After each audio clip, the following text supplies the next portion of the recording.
Good day, Emaswati. Once again, we're doing our Finance in Focus discussion for the week, and we just try and bring people up to speed. What's happening in the Ministry of Finance, explain certain things we feel people need to better understand.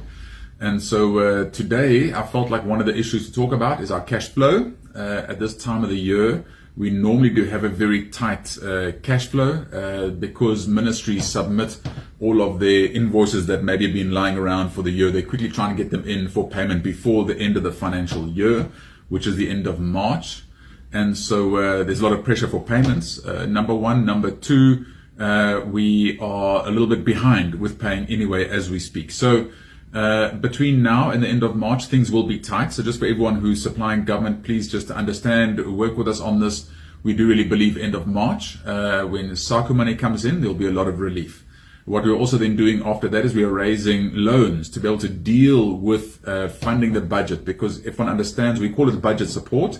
But to understand budget support, it just means that the money isn't specifically for a specific project, because sometimes we'll take a loan for a dam, or we'll take a loan for a water project or electricity project. Budget support is to say that what we have, money we've budgeted for, just to raise funding for what is in the budget. In the year that we are in and the year that we are going to, we do need budget support to be able to fund everything that we have in the budget. It is still within healthy space, what we're talking about, because we're approaching the Johannesburg Stock Exchange, we're approaching the World Bank, we're approaching African Development Bank, and we're approaching the OPEC Fund for assistance when it comes to this kind of budget support. And all four of these have got very well priced funding, because normally for budget support, funding could be a bit more expensive, but all of them are actually very well priced. And so we are in discussions with them to actually get that done. And that money should start flowing from the end of March, in April sometime.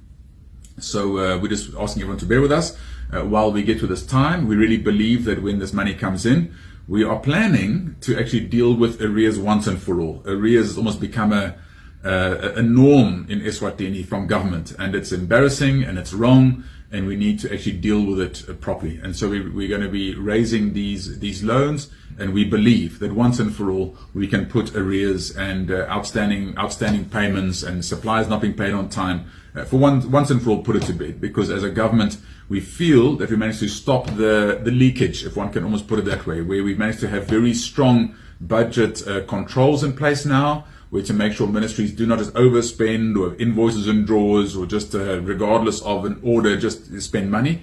That is actually really come in place now, and we believe there's no longer unapproved expenditure taking place. I know that the Auditor General does speak of expenditure that is unauthorized, but if one analyzes his report, which is right, and he's reporting correctly, it is speaking of funding that is still within the budget. It just, the process wasn't followed properly. But it's not like it was money outside of the budget totally that was spent.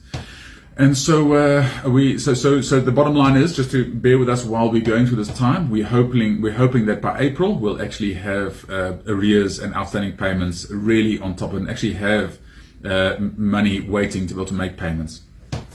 The second thing I thought we need to touch on today is, yesterday I was at a portfolio meeting in Parliament, and the Speaker of the House actually asked me to say, Minister, you do need to explain the risks of debt to Emaswati more and more every chance we get. So we have spoken about debt once or twice.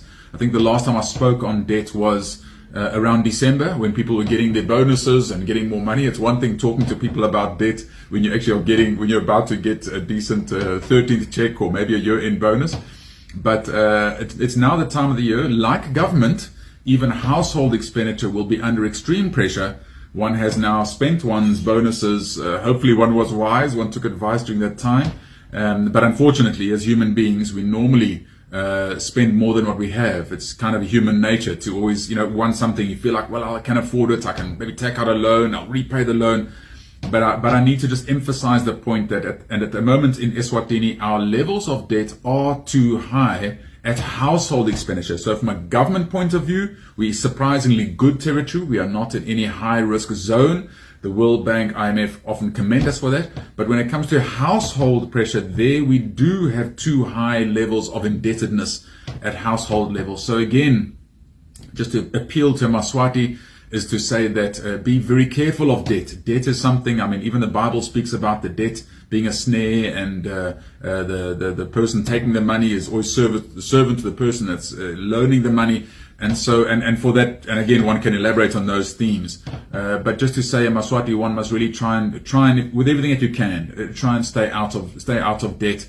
There's obviously what you call healthy debt. I've touched on before. Buying a car, buying a house could possibly be healthy if you desperately need a car. Sometimes we want a car because of wants, not needs. If you need a car, one must buy it. If you just want a car, be careful if you have to go to debt to buy a car.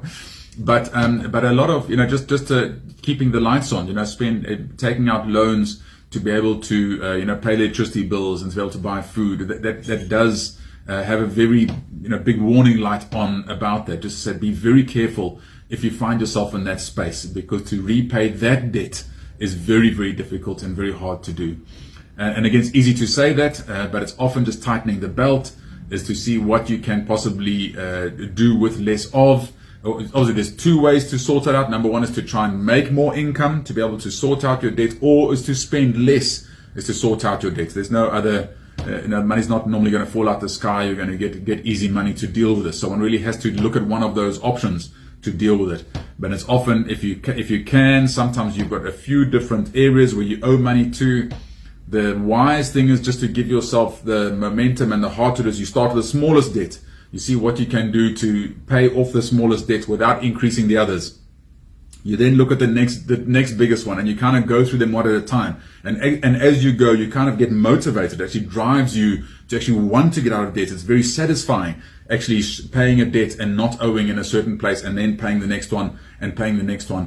And one will realize once one has been through that process of getting out of debt, one will be very well trained to probably not get into debt again. But just to emphasize that, Emaswati, is to be very careful of this. It does entrap people. It cause a lot of stress in our society, and cause a lot of stress for us as humans when you're in debt and you can't pay it. It really is a sword hanging over your head.